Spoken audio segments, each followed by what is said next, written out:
Assalamualaikum warahmatullahi wabarakatuh. Selamat berjumpa kembali saudaraku semuanya dimanapun berada. Semoga sehat selalu dan semoga selalu dalam hidayah dan rahmatnya Allah Subhanahu wa ta'ala. Baik, pada kesempatan ini kita akan melanjutkan lagi tasin bersanad, yaitu nyambung kepada Rasulullah Sallallahu Alaihi Wasallam sebagaimana yang berada di dalam Aisar Lisigor, belajar membaca Al-Quran dari 0 sampai dengan mahir untuk anak-anak pemula sampai dengan lansia.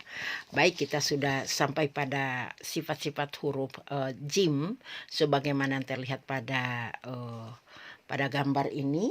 Dan huruf jim ini jika kita lihat pada gambar ini, sebelumnya perlu saya sampaikan bahwa dalam pembahasan tajwid yang harus yang berada di dalam Aisar Lisigor ini didukung oleh gambar yang berada di dalam buku Aiman Rusdi, ya, Dr. Aiman Rusdi. Ini sebelumnya saya perlihatkan. Ini merupakan sanad yang ke-28 ya dari urutan Rasulullah Sallallahu Alaihi Wasallam. Ini adalah Dr. Aiman Rusdi yang mempunyai buku tajwid bergambar dan ia merupakan urutan sanad yang ke-28. Ini Dr. Aiman Rusdi Suwaid ya. Agar pembahasan ini lebih sempurna, maka saya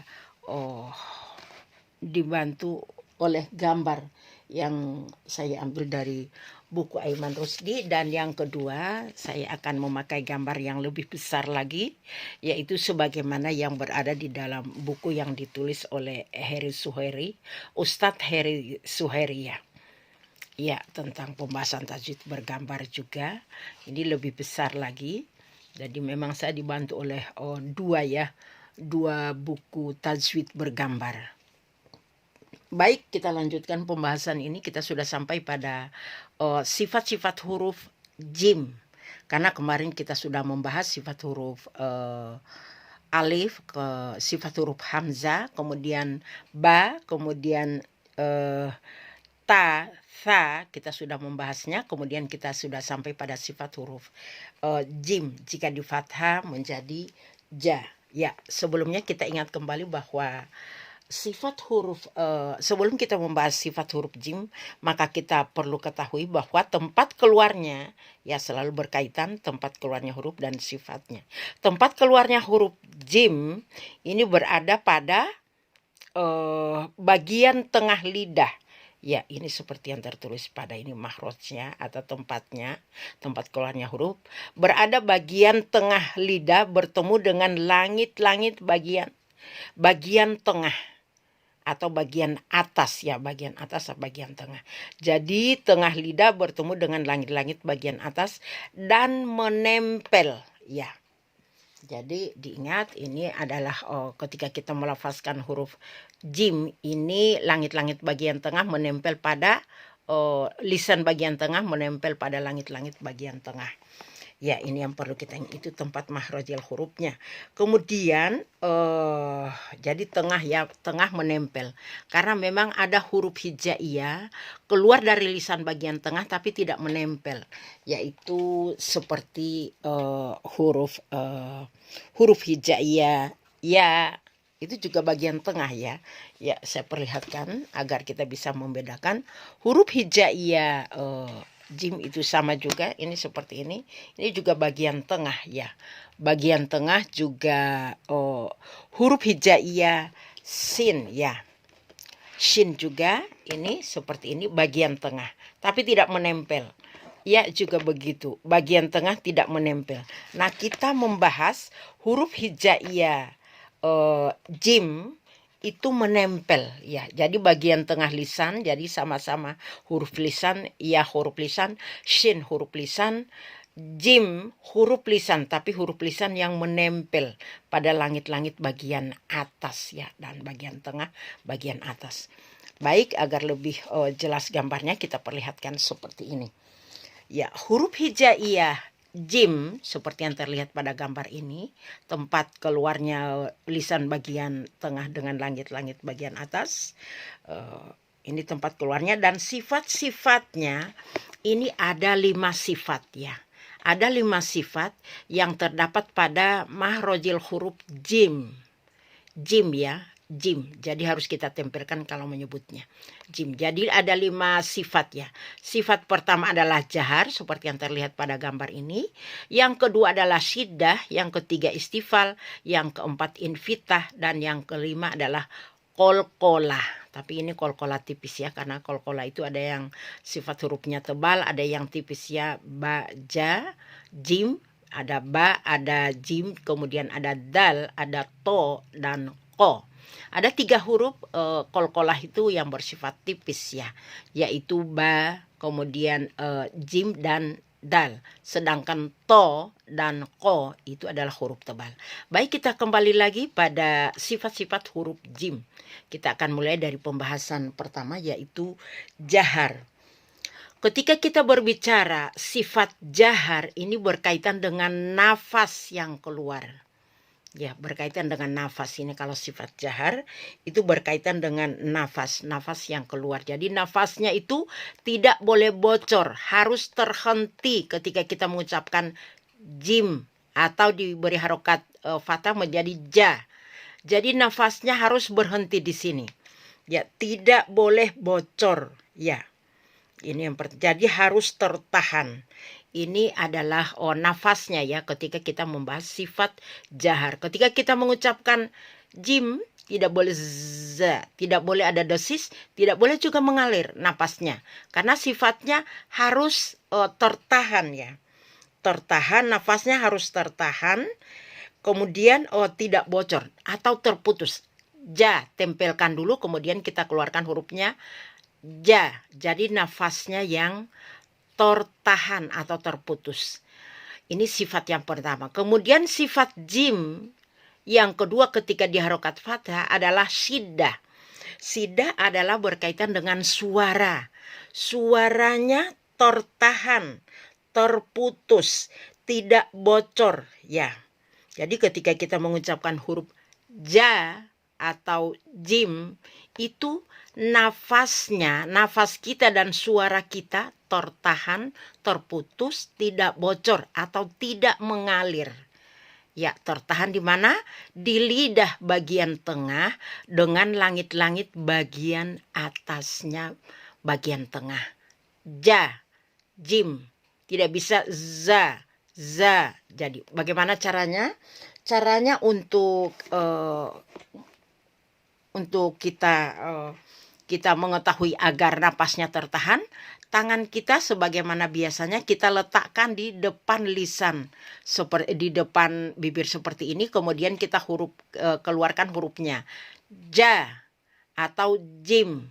Jika ada nafasnya atau udaranya berarti ini salah, belum benar. Dan jika tidak ada nafas atau tidak ada udara yang keluar, berarti cara menyebut huruf hijaiyah jim sudah benar. Ja, seperti itu. Ini yang pertama, berarti jahar berkaitan dengan nafasnya tertahan, sedangkan syiddah suaranya tertahan. Yang ketiga adalah istifal. Istifal itu suara harus kita arahkan ke depan, tidak boleh naik ke langit-langit. Suaranya, kalau ini lisannya yang naik ya, tapi kalau suara, kalau naik ke langit-langit jadi seperti ini. Ja, jim, ja, ja, ja, ji, ju.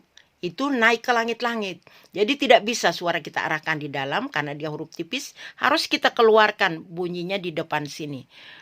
Ja, ji, ju, ja, ji, ju, ja, ji, ju. Kita rasakan.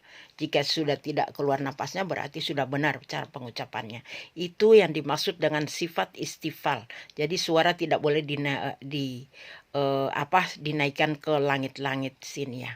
Tidak bisa dinaikkan tapi diarahkan ke depan ya. Itu adalah sifat istifal. Dan yang keempat adalah sifat infitah. Infitah itu suara harus terbuka langsung ke depan sini ya. Tidak boleh terkumpul di dalam. Jadi kalau tadi tidak boleh naik, yang keempat adalah tidak boleh terkumpul di dalam. Ja, ja, ja, ji, ju.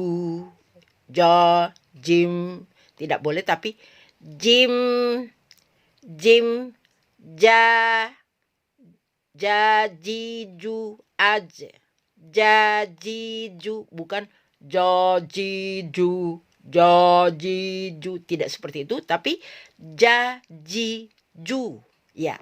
Jadi suara keluar di luar sini karena dia merupakan huruf tipis. Jadi kita sudah mulai, sifatnya ada yang keempat adalah infitah, tidak boleh suara terkurung di dalam. Dan yang kelima adalah kolkola. Kolkola itu suara dipantulkan ya. Jadi ketika berkaitan dengan sifat huruf kolkola yang perlu kita ketahui bahwa ketika kita mengucapkan huruf kolkola, kita harus melihat dulu apakah huruf kolkola ini tipis atau tebal. Karena jim merupakan huruf kolkola yang tipis, maka dia harus dikeluarkan di bagian luar. Ya, di bagian luar. Aja, ije, uje, bukan aja, ijo. Seperti itu, tapi aja, ije, uje, ya. Dan ketika mengucapkan kolkola jangan lambat ya, jangan aja, ije, tidak seperti itu, karena kolkola itu cukup dipantulkan ya, aja, ije, uje. Seperti itu, asal tidak keluar nafasnya, tidak keluar tertahan, harus tertahan suaranya, tertahan nafasnya, kemudian tidak berada di dalam ya. Tidak tertahan di dalam, dia harus dikeluarkan di luar karena sifat-sifat yang ada padanya ada 4 sifat yang telah saya sebutkan tadi. Dan perlu kita ketahui ketika kita berbicara kolkola, ada yang namanya kolkola sugro, ada yang namanya kolkola kubro ya. Kolkola sugro dan kolkola sugro dan kubro ini sebenarnya sama saja ya, sama saja kubro dan sugro kolkolanya ini. Tetapi yang terpenting bagi kita bagaimana cara membacanya. Ketika itu sugro berarti berada di tengah-tengah atau berarti dia wasol ya, harus dibaca terus ya. Kolkola sugro. Tapi kalau kolkola kubro itu berada di wakof atau di akhir bacaan. Contohnya lam yalid wa lam yulad. Lam yalid de. Nah, itu terpantul seperti itu ya. Lam yalid wa lam yulad. Ah, de-nya di bagian belakang kan terdengar banget ya, terdengar sekali. Lam bagian dal bagian belakang ya. Qul huwallahu ahad, Allahus somad, lam yalid wa lam yalid. Nah, itu kolkola lam yalid, de-nya itu adalah kolkola sugro, dan walam yulad itu kolkola kubro yang berada di akhir wakof. Itu contoh aja ketika berbicara tentang kolkola sugro dan kubro ya. Kemudian untuk masalah 5 sifat huruf kita sudah bahas, mempunyai 5 sifat, dan itu ketika kita baca di dalam Al-Quran ataupun di dalam latihan harus benar-benar sesuai dengan tempat keluarnya huruf dan sifat-sifat huruf yang ada di dalamnya. Dan sebelum latihan kita harus ingat tempat keluarnya huruf jim berada di mana, kemudian sifat-sifat yang berada di dalamnya yaitu ada 5 harus kita amalkan ketika kita akan melafazkan huruf hijaiyah jim ya. Baik, mari kita, karena kita sedang membahas Aisar Lisigor, dan dalam Aisar Lisigor ini ada latihan untuk membaca huruf jim yang sudah diberi harokat fathah menjadi ja. Ingat, tidak boleh bocor napas maupun suaranya dan harus keluar di luar. Baik, kita akan latihan. Ja, ba, ja, ta, ja, sa, ja, ba, ja, sa, ba, ja, sa, ja, ba, a, ba, ja, ba, a, ja, a, ja, ba,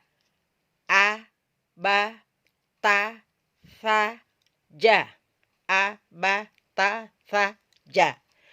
Demikian pembahasan pada kesempatan ini, dan kita telah selesai mempraktekkan makhrajil huruf dari jim yang telah diberi harokat fathah. Semoga manfaat dan ikuti terus pembahasan demi pembahasan yang ada di video ini. Semoga bacaan kita menjadi lebih baik dan benar. Demikian, semoga manfaat. Subhanakallahumma wa bihamdika asyhadu an la ilaha illa anta astaghfiruka wa atubu ilaik. Wassalamualaikum warahmatullahi wabarakatuh.